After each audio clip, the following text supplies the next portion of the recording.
Le cancer. Une pensée vertigineuse qui bouleverse une vie, traverse le quotidien, transforme les relations et réinvente les priorités. Mais derrière ce mot, il y a avant tout des histoires, des visages, des voix humaines et singulières. Bienvenue dans Le Cancer et moi.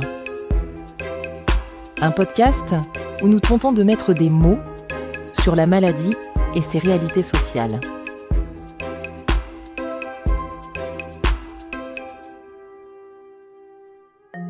Pour beaucoup de patients, reprendre le chemin vers le travail marque une forme de renaissance, un retour enfin à la vie normale.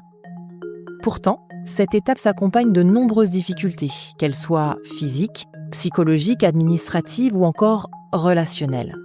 Fatigue persistante, appréhension, sentiment d'illégitimité ou encore peur du regard des autres. Le retour à l'emploi après un cancer est vraiment loin d'être une simple formalité.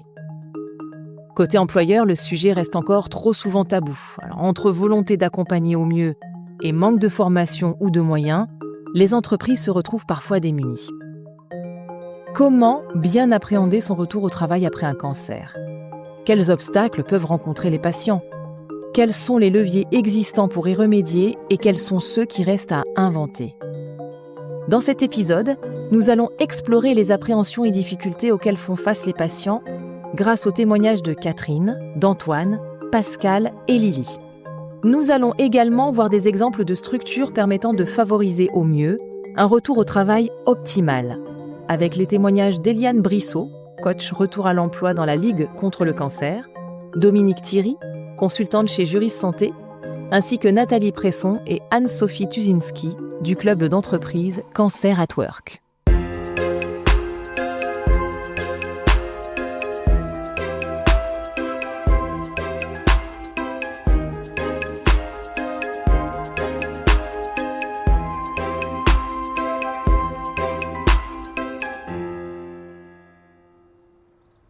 Catherine est porteuse d'un gène BRCA2 qui a déclenché chez elle 3 cancers du sein alors qu'elle était encore en activité.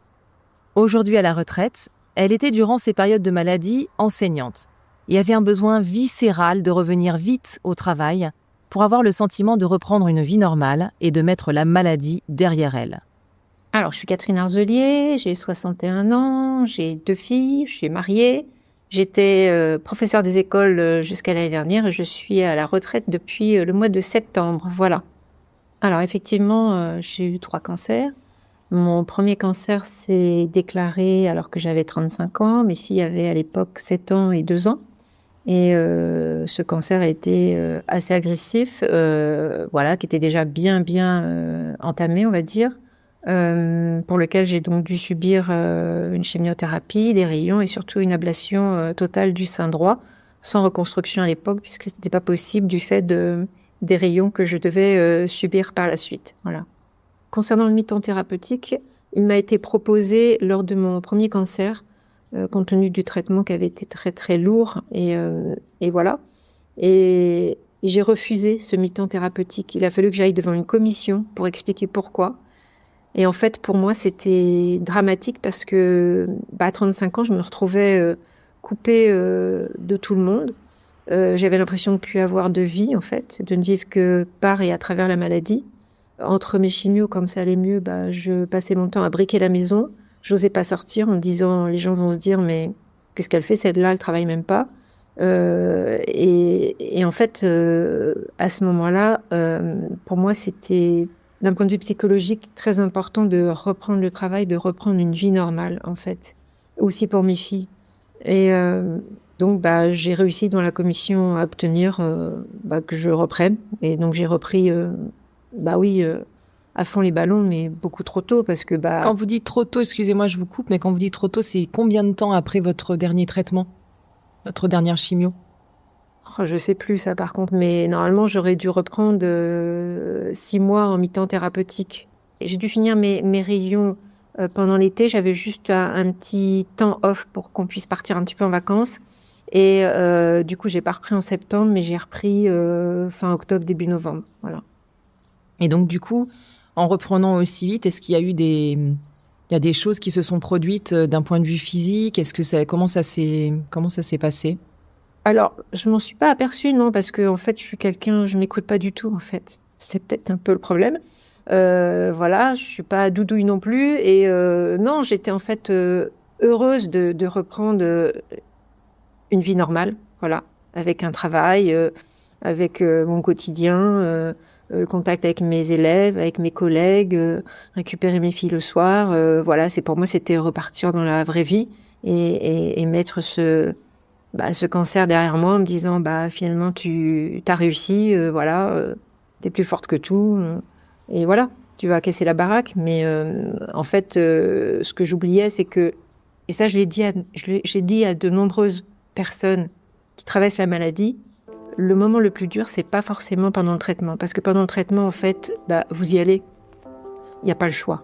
Donc, on y va, on relève les manches. Peut-être que vous êtes entouré au moment, justement, où vous êtes en plein traitement, ou pas. Hein. D'ailleurs, j'ai perdu pas mal d'amis à ce moment-là. Mais le plus dur, c'est après, en fait. Une fois que tout est terminé, parce que c'est là où vous commencez à réaliser ce qui s'est passé, vous commencez à analyser les choses, et c'est là où en fait la déprime peut arriver. Et moi, à chaque fois, j'ai refermé le couvercle en me disant non, t'es plus forte, tu vas y arriver, etc. Ferme le couvercle, avance, avance, avance, avance. J'ai refait pareil avec le deuxième, avance, avance, avance, avance, jusqu'à ce que ça me revienne en pleine tête, parce que forcément, et donc je mets maintenant un point d'honneur à dire effectivement je me suis fait aider, et faites-vous aider, l'après est le plus dur. Et il y en a plusieurs qui m'ont dit tu avais raison Catherine, c'est effectivement l'après qui est le plus dur, parce qu'à ce moment-là les gens ils sont moins présents, voilà, et puis on est moins entouré, on est lâché dans la nature, alors que pendant le traitement on est hyper entouré par les médecins, nos journées sont rythmées avec les rendez-vous, les protocoles, les suivis, etc. Et du jour au lendemain, quand il n'y a plus rien, c'est bien, c'est très très bien, mais ça peut avoir un effet aussi un peu anxiogène, voilà. Et est-ce que vous vous êtes senti soutenu dans votre cadre professionnel ou pas du tout? Est-ce que vous faisiez en sorte que on ne parle plus du tout de ça, et donc que les gens... Non, j'en parlais pas, non, dans le cadre professionnel. Après, si, il y a des parents d'élèves qui l'ont su par la voie détournée, etc., qui se sont inquiétés pour moi et tout. Mes collègues proches, avaient été au courant et m'ont soutenu. Après, c'est tout, hein. Ça n'a rien changé dans mon quotidien, dans le reste de mon travail, mis à part mes collègues proches. Mais après, au niveau de l'institution plus haut, ça n'a rien changé. Ça n'a rien changé, ça c'est sûr. Mais en même temps, c'est aussi ma faute. J'aurais dû reprendre un mi-temps thérapeutique. Et là, à ce moment-là, effectivement, j'aurais eu moins de travail, j'aurais eu des moments de repos. Mais à ce moment-là, c'est pas forcément ce que je voulais. J'étais pas prête à ça. De la même façon que j'étais pas prête à me faire suivre d'un point de vue psychologique. C'était impossible pour moi de faire ça.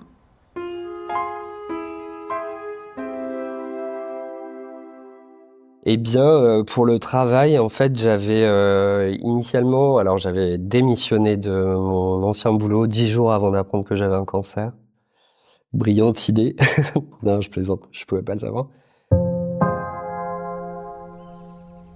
Suite à la découverte d'une tumeur dans sa cloison nasale, Antoine a entamé un long parcours de chirurgie. Dans un premier temps, pour extraire évidemment la tumeur, logée en haut de ses sinus à la limite du lobe frontal, puis dans un second temps, afin de reconstruire son visage mutilé par cette première chirurgie. Donc en fait, je pensais naïvement reprendre le boulot au bout d'1 an et demi. Finalement, ça a duré presque 5 ans, entre 4 ans et demi et 5 ans. Et finalement, j'ai recommencé à travailler dans l'entreprise pour laquelle j'étais censé aller. En fait, je n'avais pas le cas de figure de mes anciens collègues qui me connaissaient avant et qui ont vu cette transformation. En revanche, il a fallu que j'assume le fait de travailler comme ça et que je fasse fi des questions que je me posais forcément sur comment est-ce qu'on allait me regarder, est-ce qu'on allait me poser comme question, comment est-ce que les gens allaient appréhender ce type de situation, est-ce que ils allaient penser ci ou ça, est-ce qu'ils allaient se permettre de poser des questions ou à contrario se brimer eux-mêmes. Enfin voilà, tout un tas de questions que je me suis posées. Et finalement, j'ai été très agréablement surpris puisque j'ai pas eu tant de questions que ça. En fait, j'en ai eu très très peu et même lorsque je tendais les perches en parlant un peu rapidement, en évoquant quelques cas de figure, comme par exemple le fait que je doive me balader systématiquement avec une casquette dès que je suis dehors. Voilà, ça me semblait important de le signaler. Bon, voilà. Et donc ça aurait pu être une occasion de me poser des questions, mais ça n'a pas été le cas. Donc en fait, finalement, peut-être que d'un certain côté, je me dis peut-être que je me fais des films aussi. Et c'est la même chose pour les gens qui nous entourent, notre famille, nos proches, nos conjoints, notre femme, ma femme.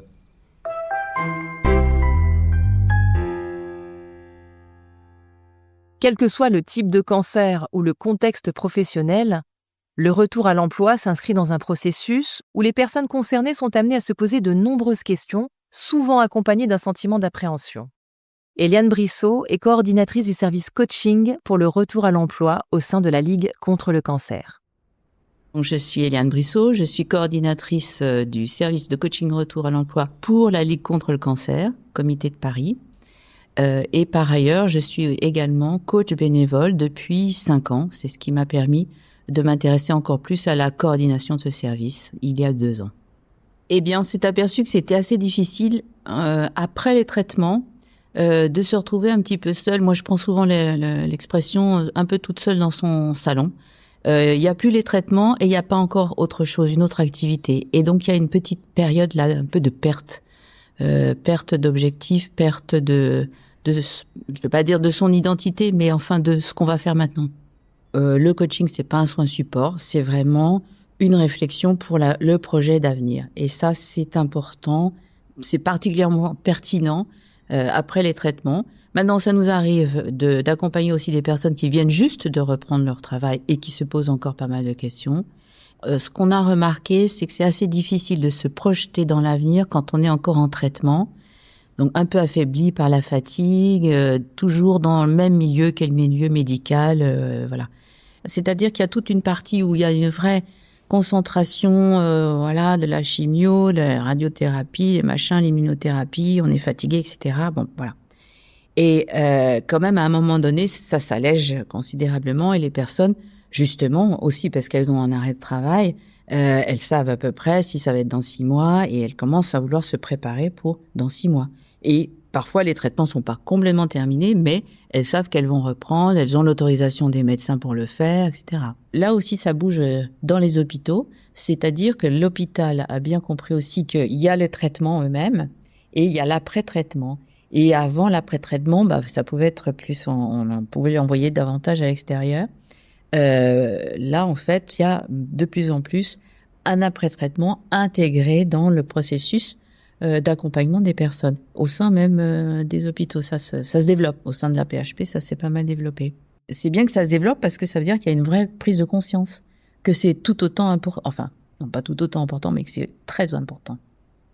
Alors, nous sommes 9 coachs professionnels, certifiés coach et la plupart ayant toujours une activité professionnelle de coach ou de formation. Et nous, le principe de fond du coaching, c'est de dire on a tous en nous nos ressources pour avancer. Et simplement cette période de maladie, de traitement et de fatigue fait qu'on a un peu oublié le chemin pour y arriver. Donc nous, on est là pour remettre sur le chemin du développement de la personne et se souvenir qu'elle a beaucoup de compétences, qu'elle a fait des tas de choses, voire même, et là je dis pas que le cancer apporte quelque chose, mais en revanche, il révèle des ressources que la personne ignorait. Et donc aujourd'hui encore, d'ailleurs, par rapport à cette situation de fin de traitement et peut-être d'envisager un autre avenir, il y a aussi des ressources qu'elle continue d'ignorer et à travers nos questionnements, à travers la réflexion qui est menée, à travers la confiance qui s'installe aussi dans la relation, eh bien, il y a quelque chose qui se construit et c'est la personne qui le construit, voilà.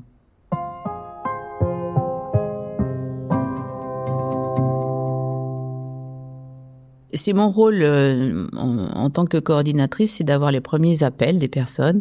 Et en général, on passe un entretien ensemble par téléphone d'une bonne demi-heure, une demi-heure, 3/4 d'heure, pour voir justement ce que la personne a en tête, en fait. Quel est son objectif? Alors, comme objectif, il peut y avoir tout simplement reprendre mon travail et me sentir à l'aise vis-à-vis de mon manager, vis-à-vis des collègues qui peut-être ont hérité d'une partie de mon travail. Il y a un objectif parfois de dire, en fait, j'ai envie maintenant, j'ai beaucoup réfléchi, j'ai besoin de négocier une mobilité en interne, donc on peut travailler ça. Quand on dit mobilité, mais qu'est-ce que vous voulez faire, sur quoi vous vous reposez, etc., etc. Ça peut être parfois carrément une reconversion totale. Ok, alors on réfléchit ensemble. Qu'est-ce que vous voudriez faire? Sur quoi vous reposez chez vous? Qu'est-ce que vous imaginez, etc. Voilà, c'est principalement les 3 objectifs.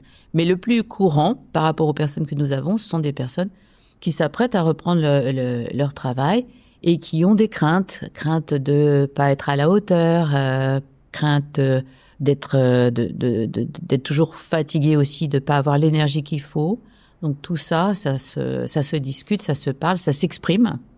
Et puis par ailleurs, alors là, ça serait avec le volet conseil qu'on peut aussi avoir, mais on le différencie bien du coaching.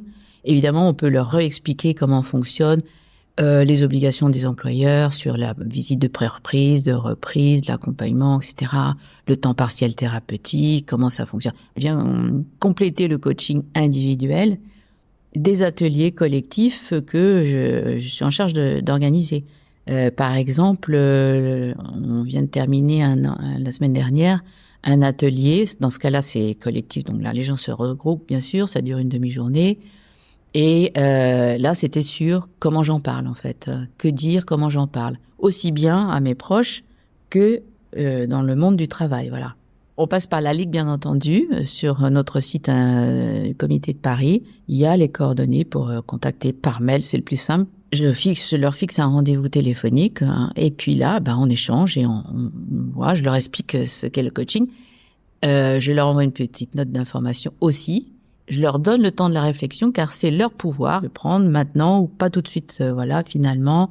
Alors je vais réfléchir, je reviendrai vers vous dans 3-4 mois, peut-on me dire, ou d'autres. Oui, il faut vraiment que je commence dès maintenant. Voilà. Et nous, on respecte toutes les demandes. C'est la personne, en fait, la grande transition entre les périodes de traitement et le coaching, c'est que la personne reprend le gouvernail. Ce qui n'est pas le cas. Voilà, on choisit pas les traitements, mais à un moment donné, je reprends le gouvernail de ma vie, de mes projets, etc. Et nous, on est là. Il peut y avoir des craintes par rapport au comportement, plutôt des managers d'ailleurs.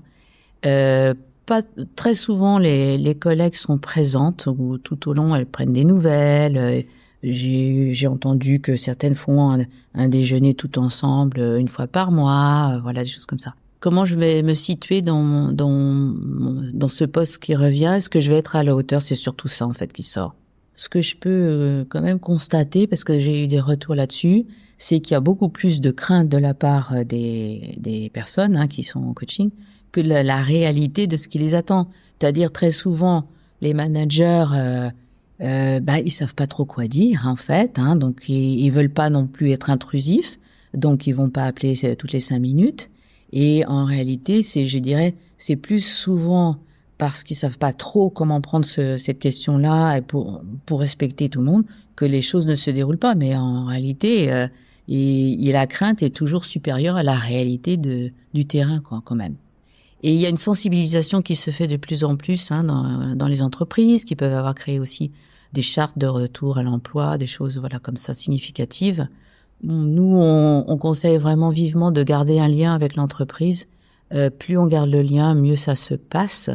Alors parfois ça se fait spontanément, parfois c'est bien que les personnes réfléchissent à ça. Et que c'est un plus parce que elle reste dans le coup, elle continue de faire partie de l'entreprise, même si c'est un peu long, elle reste dans l'actualité. Et déjà ça, pour elle, c'est un plus. Oui, c'est bien de souligner la notion de culpabilité parce qu'elle est même un peu plus large. Alors, vis-à-vis des collègues, la personne peut se sentir un peu mal à l'aise parce qu'elle sait que ça a été redistribué et elle peut craindre d'être attendue, pas forcément de manière très agréable à cause de cette charge-là, ça c'est possible. Mais la culpabilité, elle n'est pas que là en fait, et c'est là ce que nous on travaille, c'est que il y a aussi des personnes, c'est comme ça, qui se rendent coupables d'avoir été malades en fait. Ils mettent un point de cause dans leur maladie de la vie qu'ils ont pu mener et notamment qu'ils se sont peut-être pas assez respectés ou qu'ils ont laissé le stress s'installer ou ils ont trop travaillé et quelque part c'est un peu ce qui paye par l'arrivée du cancer. Il y a des gens qui peuvent dire ça. Donc là, à travers nos questionnements et notre relation, donc nous, notre travail, c'est de leur faire prendre conscience de cette construction qui ne revient qu'à elles et que personne ne construit tout autour. Ils sont les seuls. Donc ça mérite d'être déconstruit, voilà. Nous, on est à Paris, basé à Paris. C'est vrai que ça s'adresse aux personnes qui habitent Paris, mais pas uniquement du tout, en fait. Hein. Et dans ce cas-là, c'est en visio. Ce qui compte, c'est que les personnes aient une ressource, quoi, en fait. Hein. Et c'est important que les gens le sachent. Nous, on valorise la période dite de convalescence, c'est-à-dire à l'issue des traitements et avant la reprise du travail. Ce qui se passe, c'est qu'à l'issue des traitements, le temps a été marqué aussi par les rendez-vous avec les différents médecins, évidemment les consultations, les examens, etc. Et puis, d'un bloc, plus rien se passe à l'hôpital. Et puis, on se retrouve, selon ma formule, tout seul dans son salon. Et cette solitude-là est assez difficile à vivre avec tout ce qu'on a à amalgamer dans sa tête. Voilà. D'où, pour nous, l'importance, d'une part, malgré tout, de respecter cette période de convalescence avant de reprendre le travail, mais en même temps de la nourrir avec des rencontres. Ça peut être les ateliers collectifs que nous, on met en place, et ça peut être déjà avec le coaching qui permet de sortir de son isolement et surtout de sortir de l'environnement médical. Là, on retrouve un environnement normal, social, pré-professionnel. Voilà, c'est ce qu'on propose.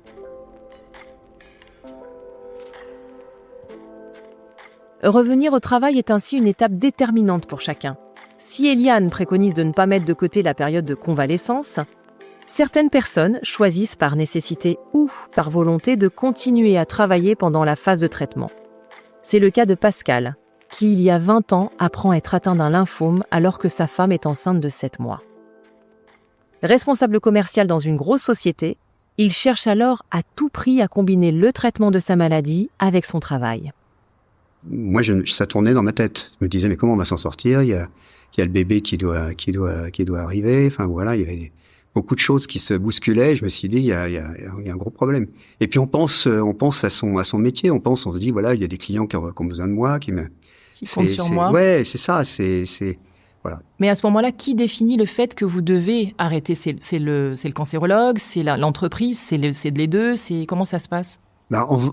En fait, j'ai pas de, je me suis pas arrêté. En fait, j'ai eu l'idée de faire les deux, quoi. Et j'avais de la chimio à faire. Hein. Donc, je faisais la chimio le matin tôt, et puis je me rendais au travail ensuite dans la journée. Mon épouse m'accompagnait le matin. On prenait des horaires très très très tôt, pour que je puisse me rendre ensuite au travail pas trop tard, quoi. Donc je voulais absolument maintenir cette fonction, ce poste, et puis en même temps pour moi c'était un moyen de me projeter sur l'avenir. Je me disais bon, ça on va y faire face, on va arrêter de pleurer, ça c'est le début, et puis ensuite il y a des moyens qui me sont donnés, médicaux, j'ai une aide à moi aussi d'être prêt moralement pour affronter tout ce protocole et ces problèmes. Voilà. Donc, comme je vous le disais, professionnellement, c'était pas simple parce que j'ai pas eu de soutien de mon employeur, alors que ça faisait longtemps que j'étais dans l'entreprise. Hein, j'étais directeur commercial. J'ai eu zéro news de mon employeur. Et une ancienneté de combien de temps ? Ça faisait 10 ans, je crois, que j'étais dans cette boîte. Enfin bon, c'était quelque chose qui m'a vraiment déçu, alors que j'avais même mes clients qui m'envoyaient des messages, des cadeaux. je m'y attendais même pas, quoi. Donc, j'ai eu des collègues aussi qui sont venus, enfin, très peu, mais j'en ai eu un ou deux qui sont venus quand même. Et voilà. Au retour, quand je suis sorti de cette première phase de protocole de soins, je suis rentré au travail et j'ai été licencié, en fait. On vous dit pas que vous êtes licencié à cause de vos problèmes de santé, mais on a invoqué un licenciement économique qui était pas Du tout justifié. du tout justifié, parce que la société a continué ensuite. Donc voilà. Et quand je suis rentré, donc j'ai eu un entretien avec lui. Voilà. On avait même créé un pacte d'associés sur une autre petite société. Et pendant mon parcours, pendant que j'étais à l'hôpital, le seul appel que j'ai eu, c'était ça pour me dire que j'allais sortir de ce pacte-là. Donc c'était vraiment quelque chose qui était assez odieux, terrible. Et c'est comme ça, voilà. Donc c'est quelque chose qui arrive souvent, j'imagine. On peut pas garder un employé dans une petite structure parce qu'elle n'était pas si grosse que ça. C'était une PME, quoi. Donc le poste de directeur commercial, c'est un poste essentiel, c'est celui qui ramène de l'argent et sur qui on mise pour pouvoir représenter l'entreprise et la développer. Et même si vous avez une longue expérience derrière vous dans cette boîte, le jour où il vous arrive un pépin, voilà. Donc voilà comment on doit faire face à ce qui vous arrive. Voilà. Bon, donc à la suite de ça, il a fallu que je retrouve un autre travail. Donc après ce premier protocole, donc heureusement j'avais un bon réseau professionnel. Ça, c'est une chance quand on a le métier que j'ai exercé. J'avais un bon réseau, des connaissances et des gens qui connaissaient ce que je faisais et la valeur que je pouvais apporter à l'entreprise. Et donc j'ai pu retrouver un autre job. Et justement, est-ce que ça peut être un frein, le fait de dire j'ai eu un cancer, j'ai été soigné, et est-ce que vous sentiez des réticences certaines fois ou ça n'a pas du tout été un obstacle pour retrouver un... Alors je l'ai pas dit. Évidemment, je ne vais pas dire je vais postuler chez vous, mais vous savez, j'ai eu un gros problème de santé. Non, c'est se tirer une balle dans le pied. Donc je l'ai pas dit. Je remplaçais justement dans cette autre société quelqu'un, j'étais censé l'aider, l'accompagner, quelqu'un qui avait lui aussi des problèmes de santé, qui était beaucoup plus âgé que moi, une boîte sérieuse sur Paris et qui m'a embauché. Alors j'ai été testé pendant, c'était curieux cette embauche. J'ai dû travailler 15 jours gratuitement pour faire mes preuves et j'étais prêt à faire ça parce que le poste m'intéressait. Et au bout de 15 jours, on m'a dit « Ok, vous êtes embauché ». Et voilà, donc ça s'est plutôt bien passé, j'étais content, je rebondissais.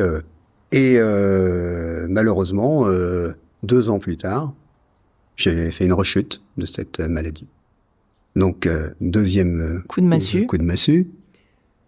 J'ai dû l'expliquer ça à cette entreprise qui m'a dit « Bon, allez vous soigner ». Donc, ça a été mieux accepté. Enfin, je dirais qu'il y a eu un peu plus d'empathie. Un petit peu plus d'empathie.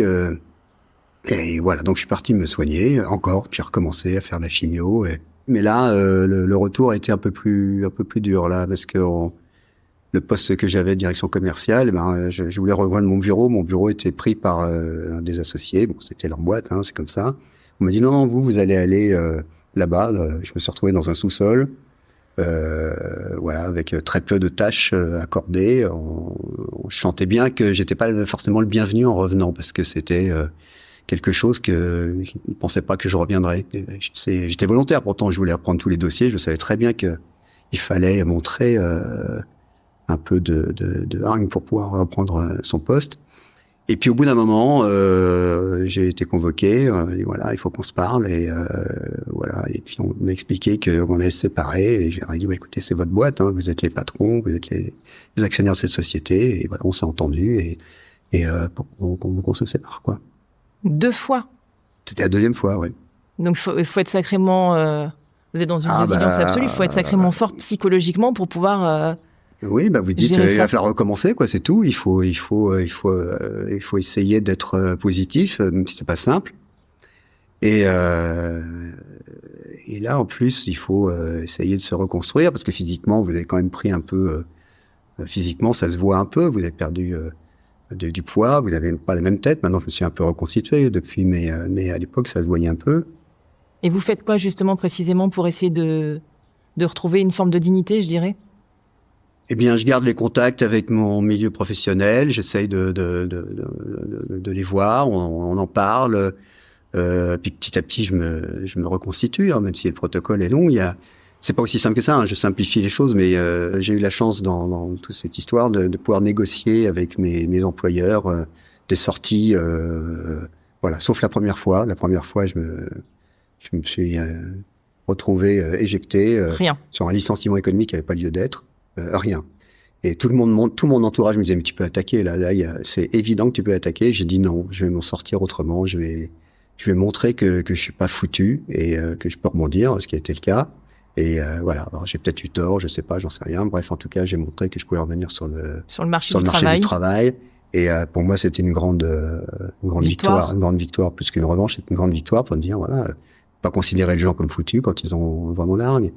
Et voilà. Mais la deuxième fois, bon, j'ai eu quelque chose qui s'est plutôt bien passé. Ils voulaient garder la tête haute. Et c'est là que j'ai pu avoir une prévoyance qui m'a aidé par la suite. Donc maintenant, c'est devenu obligatoire dans les entreprises des prévoyances, mais pas toujours été le cas. Et cette prévoyance nous permet de faire face à des problèmes de santé. Il faut être fort pour aller rechercher du travail quand vous vous dites bon, j'ai pas forcément la tranche de l'emploi, il faut y aller, convaincre voilà, exactement. Bon, ensuite, j'ai grâce à mon réseau encore, parce que j'avais aussi cette chance-là, j'ai pu retrouver un troisième job. Et là, c'était une société étrangère, les Irlandais, qui m'ont proposé d'ouvrir un bureau sur Paris. Et donc, j'ai réussi à garder ce niveau de rémunération, de job intéressant. Et puis là, ça a duré pendant 8 ans, voilà. Et puis, à un moment donné,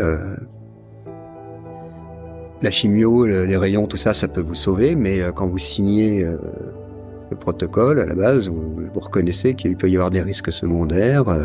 On vous fait signer toute une liste il peut y avoir des cancers secondaires, des problèmes. À chaque opération, il y a ça, et là, c'était la même chose.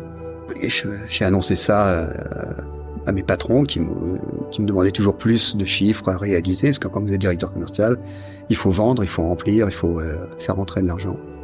Et j'aurais dit, écoutez, là, il va falloir que je lève un petit peu le pied, ou alors que vous me donniez des moyens supplémentaires, parce que j'avais pas suffisamment de moyens pour atteindre ces objectifs. Ça, c'est souvent le cas dans les boîtes.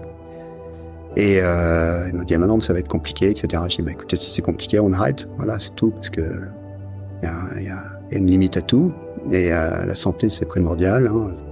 Aujourd'hui, Pascal a monté une société de conseil avec sa femme, ce qui lui permet d'adapter la charge de travail selon son état de santé et sa forme générale. Ce que Pascal a vécu, Dominique Thierry le caractérise comme le deuil blanc. Dominique est experte en droit de la santé et consultante dans l'association Juris Santé. Elle accompagne et conseille au quotidien des patients sur le point de reprendre le travail suite à leur traitement.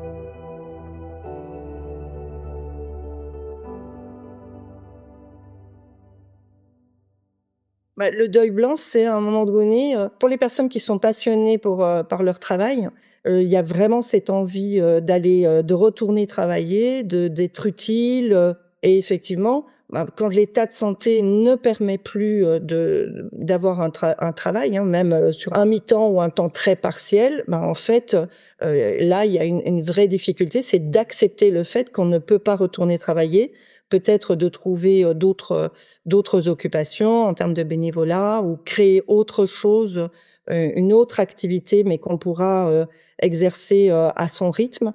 Mais voilà, le travail en entreprise n'est pas toujours possible. Donc, c'est vraiment renoncer à cette carrière. Pour les personnes qui craignent beaucoup la reprise aussi, il y a un nouveau dispositif qui est l'essai encadré. Et l'essai encadré, ça peut permettre effectivement de revenir sur son poste ou un autre poste, mais ça peut permettre d'aller retester son poste de travail. L'essai encadré, on est toujours en arrêt de travail, il y a donc toujours une indemnisation de la sécurité sociale et il y a toujours une indemnisation par la prévoyance dans le cas où on bénéficie d'une prévoyance. Et dans le cadre de cet essai encadré, c'est un peu, si vous voulez, finalement comme un stage qu'on va faire au sein de l'entreprise pour voir si l'ancien poste de travail, on peut toujours l'effectuer ou si on se rend compte que finalement, on va pas pouvoir l'effectuer. Et puis, il y a un autre dispositif également qui a été créé, qui est le rendez-vous de liaison, qui permet aux salariés comme à l'employeur de proposer un temps de rencontre qui n'est pas une visite médicale, mais un temps de rencontre pour voir où chacun en est, comment la structure a évolué, comment le salarié lui-même a évolué, quels sont ses besoins.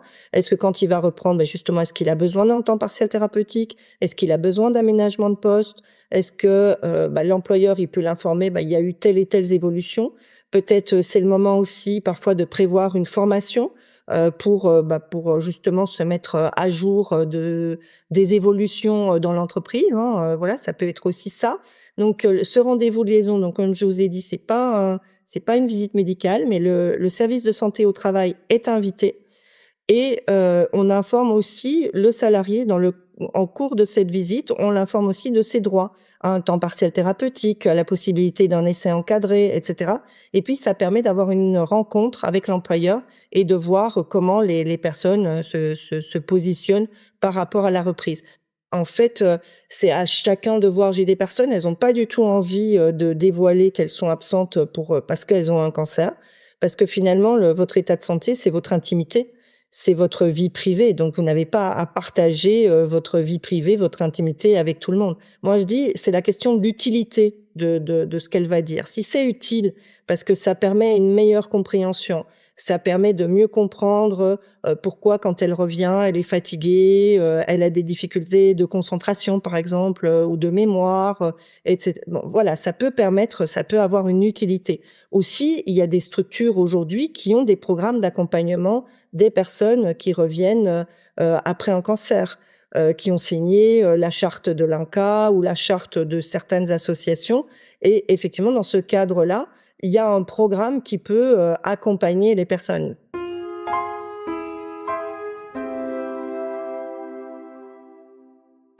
Cancer at Work est la première association d'entreprises dédiée au sujet du cancer au travail. Elle a été créée en 2012 par Anne-Sophie Tuzinski et Nathalie Presson en est la directrice générale. En tant que plateforme d'échange et de partage sur l'intégration de la maladie en entreprise, Cancer at Work œuvre au quotidien à changer le regard de la société et de l'entreprise sur les malades.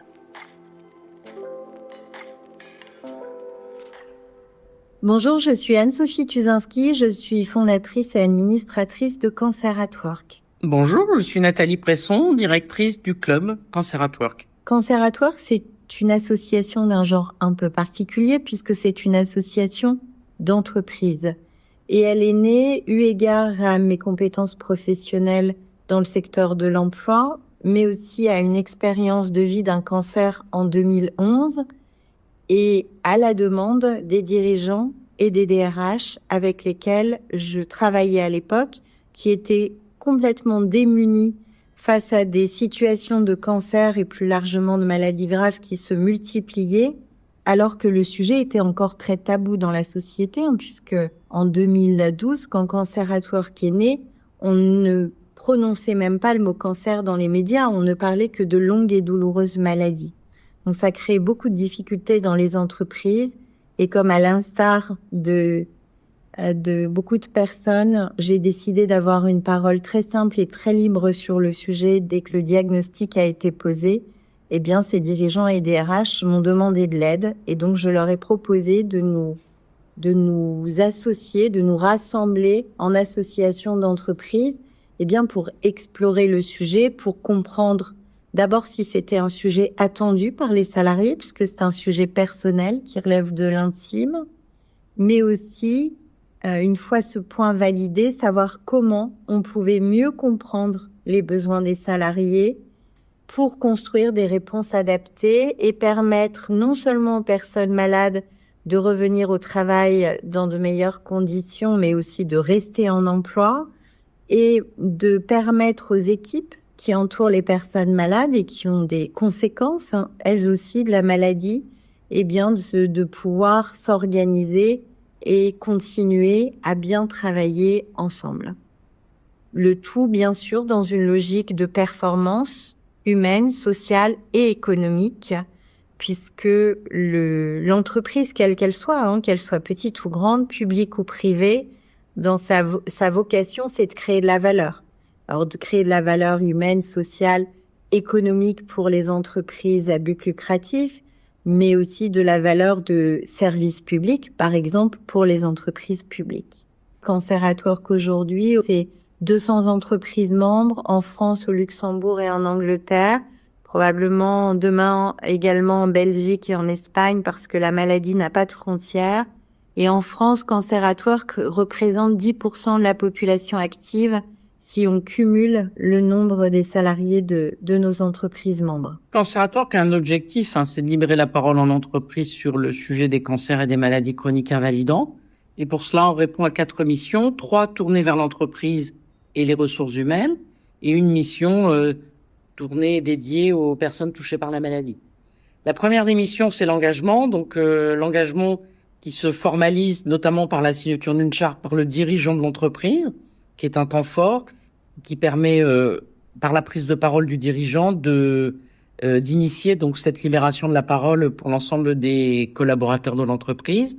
Et puis un engagement dans l'action avec un premier outil que l'on met à disposition, qui est un outil barométrique qui permet d'aller investiguer de manière anonyme les besoins des collaborateurs.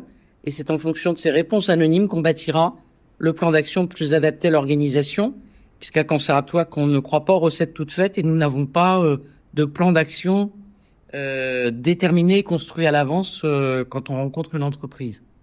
La deuxième des missions, c'est le partage des bonnes pratiques. Toute l'année, on a des temps d'échange et de partage. On a un colloque annuel aux alentours du 4 février.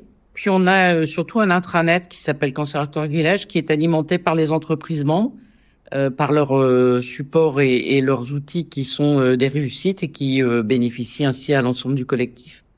Ensuite, on a une troisième mission, c'est la mesure de l'impact. Alors, on le fait de manière avec un baromètre national qu'on fait tourner tous les 3 ans avec OpinionWay. On a encore une marge de manœuvre, une marge de progrès importante, puisque le dernier baromètre date de septembre 2024. Et si on interroge les actifs touchés par un cancer, ils sont encore 59% à dire qu'ils hésiteraient à parler de leur maladie. Et si on questionne les actifs touchés par une maladie chronique, ce pourcentage passe à 65%.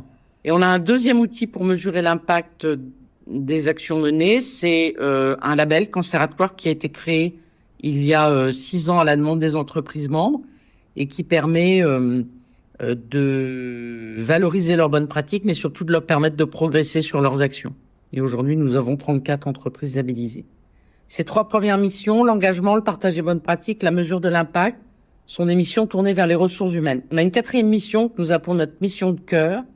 Ce sont les actions solidaires Job Meeting que nous menons toute l'année, en présentiel et en distanciel, et qui permettent la rencontre et le dialogue entre des personnes touchées par la maladie et des représentants de nos entreprises membres qui viennent accueillir la parole et surtout redonner confiance sur une reprise de poste. Il ne s'agit pas pour les entreprises de venir avec des offres, il s'agit vraiment de venir communiquer et dialoguer avec ces personnes. Ces personnes nous étant orientées par les associations de patients, par les instituts de soins, par des associations un peu plus connues comme la Ligue contre le cancer, Rosop, Jeune et Rose, enfin voilà. Donc l'idée, c'est vraiment de permettre, avec cette force de frappe que nous avons, de pouvoir mobiliser des représentants professionnels de nos entreprises membres, de pouvoir venir dialoguer avec des entreprises en dehors de tout recrutement.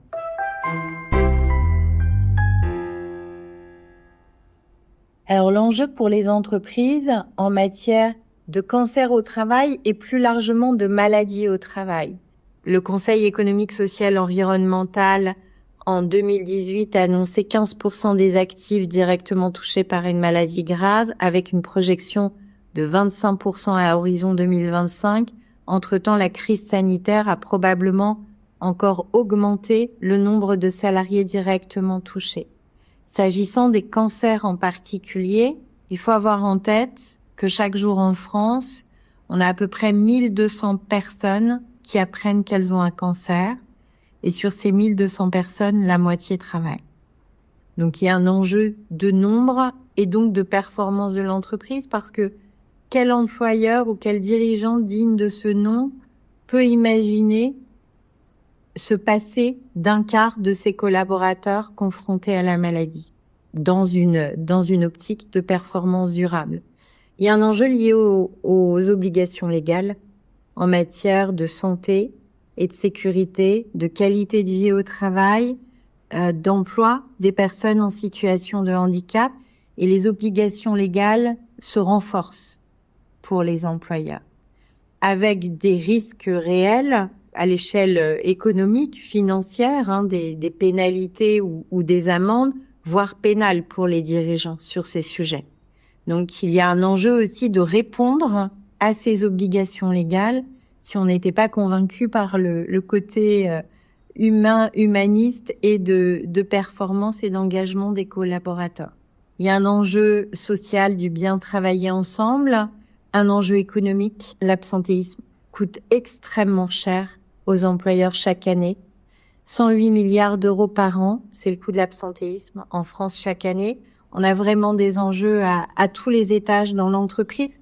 Donc c'est un sujet extrêmement mobilisateur, consensuel et qui permet aux organisations de repenser leur manière de bien vivre, bien travailler ensemble et être durablement performants. L'enjeu pour les employeurs quand ils rejoignent Cancer at Work, c'est de passer d'une politique du pompier au cas par cas à un cadre fixé et partagé par tous durablement. Je peux vous citer une entreprise industrielle, donc là on a affaire plutôt à des femmes ouvrières de plus de 45 ans, et quand on les a questionnées pour savoir quels seraient leurs souhaits et leurs besoins, elles ont demandé de bénéficier d'une chaîne sans cadence, puisque l'entreprise en question produit et en faconne des produits de luxe en cosmétique. Dédier une chaîne sans cadence, on s'est dit ça va être compliqué, et on a eu affaire à une chef d'entreprise engagée qui a dit je suis d'accord, et elle a dédié un bout de chaîne qu'elle a mis au milieu de l'entreprise avec possibilité pour les ouvrières d'y aller le matin sans inscription préalable. Et en 2 ans, elle a baissé de 9% son taux d'absentéisme de courte durée. Donc c'est réalisable. Et après, je vous citerai un autre exemple dans le secteur tertiaire, d'un grand laboratoire pharmaceutique. On avait affaire à des hommes plutôt ingénieurs, et eux ont demandé à pouvoir mobiliser une cellule opérationnelle réunissant le salarié malade, son manager direct, un représentant des ressources humaines, le médecin du travail présent dans l'entreprise, de façon très rapide et urgente, pour pouvoir poser un diagnostic et préparer tranquillement le retour, enfin l'absence et le retour au poste. Et cette cellule opérationnelle fonctionne si bien qu'aujourd'hui, du siège social, elle a été dupliquée dans les entreprises de production du laboratoire. Donc, c'est réalisable en fonction de l'entreprise, en fonction des besoins et des attentes des salariés. On a des choses nouvelles qui apparaissent et que l'on met en place dans les entreprises.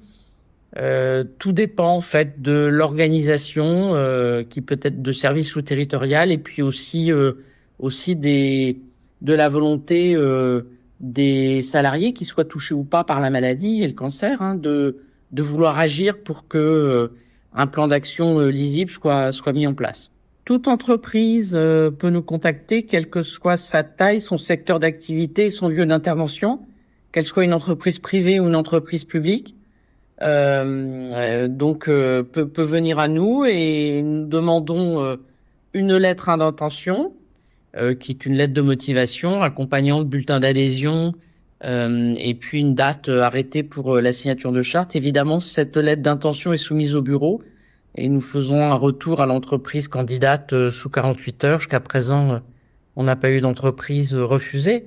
Il faut juste faire part en fait de cette volonté de vouloir agir et de vouloir venir nourrir concrètement ces engagements RSE et faire le lien avec les politiques handicap, qualité de vie au travail.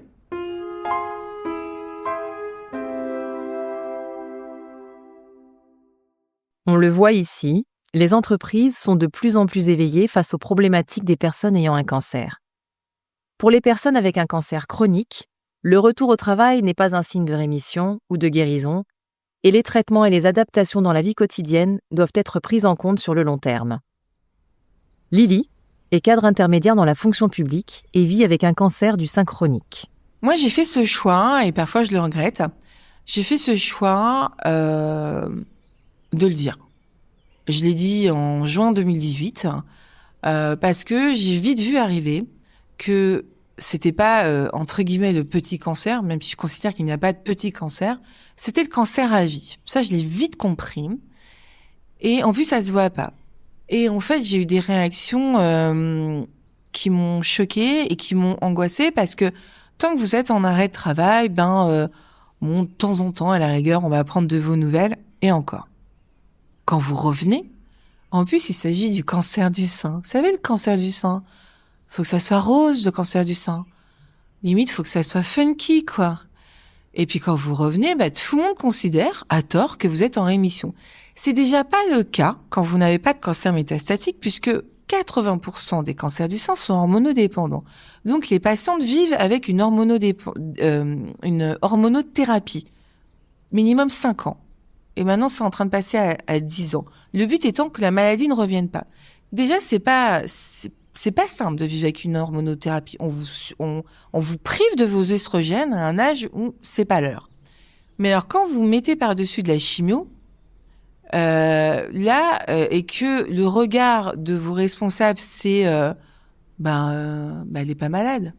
Ah bah ouais, je suis pas malade, j'ai des cheveux longs. Ah bah ouais, je ris. Ah bah oui, j'ai des activités. Je suis pas malade, quoi. Je suis pas dans le prototype de la patiente qui n'a plus de cheveux, qui a perdu 30 kilos. Moi, ça a même plutôt été le contraire. Et fait du traitement, j'en ai pris des kilos. Et donc, il y a un manque de considération, c'est-à-dire qu'on considère que vous simulez presque.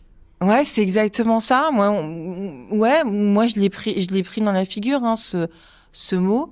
Et j'ai même une responsable qui a été un jour où on était en réunion toutes les deux, où j'essayais à nouveau d'expliquer que j'avais des contraintes, j'ai des soins support qui me permettent de tenir debout, en fait.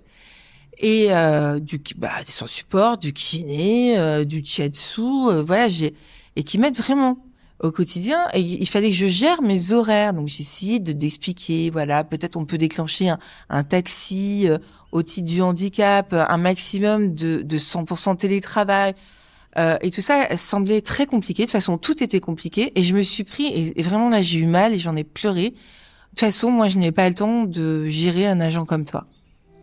Et je me suis dit, mais qu'est-ce qu'il faut pour que ce handicap, comme beaucoup de handicaps, certes invisibles, soit reconnu? Qu'est-ce qu'il faut que je fasse? Est-ce qu'il faut que je me rase la tête? Il faut que je leur... il faut que je me filme au quotidien et que je leur montre les moments où mon canapé devient mon meilleur ami parce que le corps, à un moment donné, on lui met de la chimio tous les jours. Donc à un moment donné, il me dit stop. Et dans mon cas d'aménagement de poste, c'était soit bureau seul, soit 100% télétravail. Et quand on me dit, mais on peut pas te permettre d'avoir un bureau seul, pour plein de raisons, ok, 100% télétravail. Et j'ai dû me battre avec mes médecins, pour faire comprendre que l'immunodépression, ça se voit pas, mais c'est sérieux. À l'heure d'aujourd'hui, si je me retrouve en fin de cycle de chimio, et ça m'est arrivé l'an dernier, je peux, dans le même mois, avoir Covid, 3 semaines après, avoir un autre virus et derrière faire une surréflexion. Je l'ai vécu l'an dernier. Je vous assure que ça, on me le fait une fois, on me le fait pas deux. Et ça, c'est super difficile de dire. Je demande pas du télétravail parce que maintenant, voilà, c'est une coquetterie. Ouais, exactement. Ouais, c'est tiens, je la ressortirai ça. C'est vraiment ça. C'est pas une coquetterie de ma part. C'est vraiment protéger mon immunité, protéger aussi mon état psychologique. Moi, là, on s'en est parlé. On s'est dit, tiens, est-ce qu'on se masque, on masque pas? Vous en êtes où au cycle? Dans les milieux professionnels, ça se passe pas comme ça. Aujourd'hui, je peux pas imposer à mes collègues de porter un masque. Et j'ai aucune intention et moi, je peux pas vivre 100% masqué et surtout dans la peur de l'autre. Voilà. Mais il se trouve que je ne suis pas jardinière, je ne travaille pas dans une cantine, je suis cadre intermédiaire et mon outil, c'est un ordinateur. On est en 2024, on a tous vécu à l'heure du Covid, ça a au moins eu le mérite d'apporter ça Et il y a encore quelques institutions, et dont les institutions publiques, qui ont encore du mal à organiser ça. Et moi, ça me semble pas très compliqué. Et on peut continuer à être utile. Et je pense qu'on est le collectif de travail des agents, des employés avec des maladies chroniques. Intégrer un collectif de travail peut être super utile pour expliquer comment on aménage en entendant le handicap, à condition que les collectifs du travail aient envie de co-construire. Et on n'est pas encore dans cette étape-là. Moi, je milite pour qu'on soit dans cette étape-là. Moi, on m'a pas demandé mon avis, médecin du travail, et puis vous allez revenir. Je me dis, non, c'est pas comme ça. Si vous me faites revenir, vous me mettez en danger. Et c'est sérieux. Donc, mon employeur... souhaite-t-il être responsable de ce que je vais attraper? Voilà. Donc, du coup, ton employeur, il n'a pas eu c'est parce que la démarche, finalement, elle est venue de toi. C'est pas l'employeur qui t'a proposé d'aménager ton travail pour te permettre justement d'être en sécurité. C'est le contraire. C'est toi qui es allé faire des démarches dans ce sens. C'est plus subtil que ça. C'est qu'il y a des lois et que ces lois, chacun les interprète selon son intérêt. Et voilà, c'est un peu ça qui s'est passé dans mon cas et qui se passe pour des milliers d'agents de fonction publique. Alors moi, je parle de la fonction publique, mais je subodore que ça se passe aussi dans le secteur privé. Et en fait, moi, je demande même pas à ce qu'on soit sympathique ou empathique avec moi. Je demande à être protégé au titre du handicap et de la maladie, et puis à pouvoir dérouler une carrière. Moi, il se trouve que, croyez-moi sur parole, je suis revenue, que j'avais réussi un concours, et j'en ai réussi la moitié d'un autre, qui est un concours supérieur. Et en fait, pourquoi je me suis challengée? Déjà, j'avais envie de me challenger. Après 3 ans d'arrêt, longue durée, qui m'ont coûté, dans tous les sens du terme. Et j'avais aussi envie de montrer à mes collègues, à mon employeur, regardez, je suis encore là. Et je suis tellement là que je suis même en capacité de continuer à réussir des concours.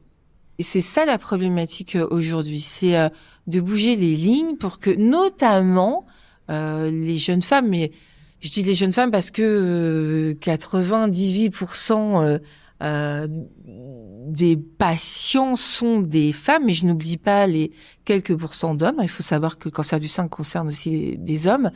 Les jeunes femmes, du coup, soient reconnues, ne soient pas empêcher de travailler, qu'on adapte les postes, qu'on entende et surtout qu'on co-construise avec elle.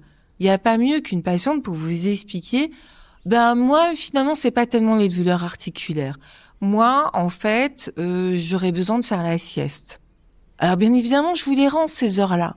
Mais voilà, surtout si je suis en télétravail, pas de problème, je peux faire du 6 à 7.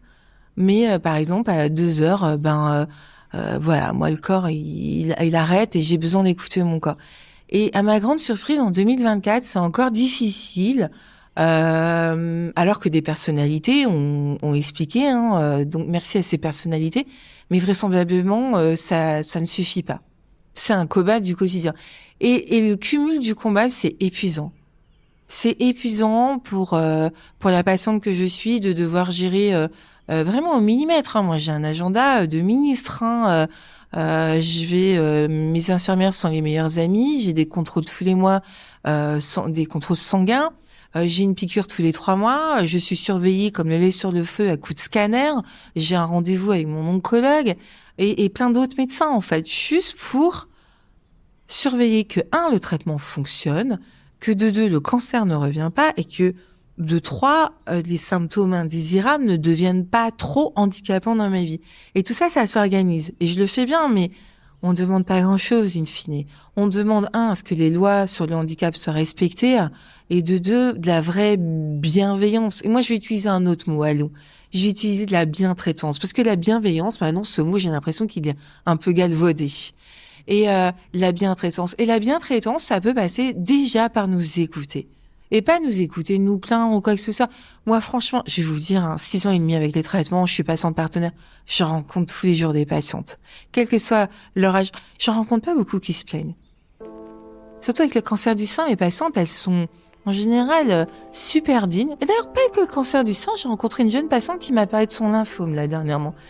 et elles sont super dignes, et voilà, elles ont la pêche, mais il y a qu'entre patientes qu'on se raconte tout ce qu'on subit par ailleurs. Moi, j'ai des copines qui ont 20 ans. Et 20 ans, 30 ans, on fait quoi pour ces jeunes femmes pour leur dire, allez, les thérapies vont te maintenir en vie, mais t'as le droit d'avoir un projet bébé, t'as le droit d'avoir un projet professionnel, puis t'as juste le droit de pouvoir à un moment donné te poser et d'être coucouné par un groupe humain, je ne sais pas comment on pourrait appeler ça, pour l'instant c'est les associations, et d'ailleurs j'en profite pour remercier chaleureusement toutes ces associations qui en général ont été créées par des patientes, juste pour te poser quoi, et te reposer en toute sécurité. Le milieu professionnel est en train de s'ouvrir à ça. Oui, on peut continuer à être actif, à travailler, à apporter un collectif. Ça, j'ai aucun doute là-dessus. Je le fais au niveau associatif, je peux le faire au niveau professionnel, à condition qu'il y ait des aménagements de poste.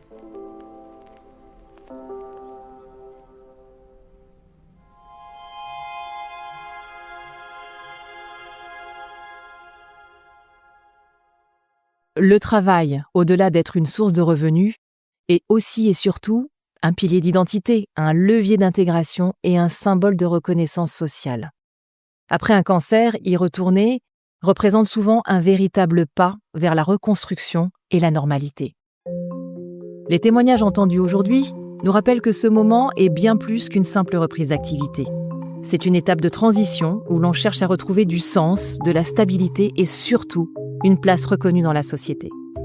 Pour les employeurs, accompagner ce retour, c'est repenser certaines normes, faire preuve de souplesse et miser sur l'humain. Car offrir un retour au travail respectueux et adapté, c'est valoriser les parcours de vie dans toute leur complexité. Et c'est peut-être cela, au fond, le signe d'une société véritablement inclusive. Cet épisode du Cancer et moi vous est présenté par Amanda Scott, réalisé par Marianne Jolin et Charlotte Lepage, mixé par Léo Westphal et produit par Géol Podcast. Merci à tous les intervenants de cet épisode qui ont accepté de nous partager leur quotidien et leur expertise.